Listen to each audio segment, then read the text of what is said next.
Tonight, residents at a fast-deteriorating housing complex in Minneapolis looking to what's next as the city looks to fix massive issues with mold, leaks, and infestations. Now, Minneapolis leaders are proposing allocating $2.5 million to help them.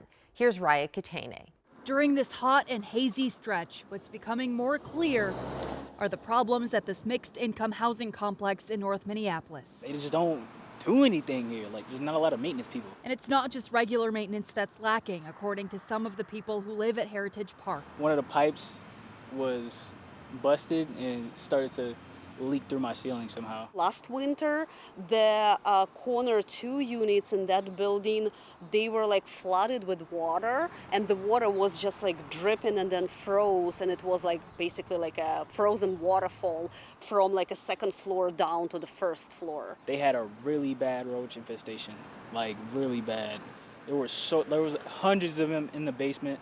It was so nasty, like, oh my goodness. I have a heavy heart being in front of you today about what we're asking for. On Tuesday, city officials asked the Minneapolis City Council to consider moving $2.5 million from the Affordable Housing Trust Fund to address the problems at Heritage Park. Although the Minneapolis Public Housing Authority owns the land, the housing complex was owned by McCormack Barron Management until last year.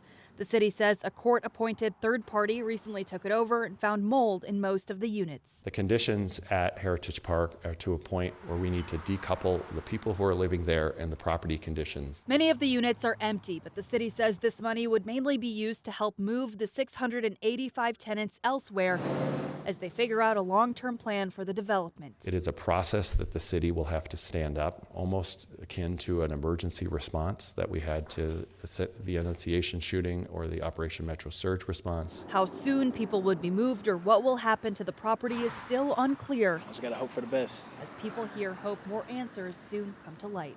In Minneapolis, Raya Katene, KARE 11 News.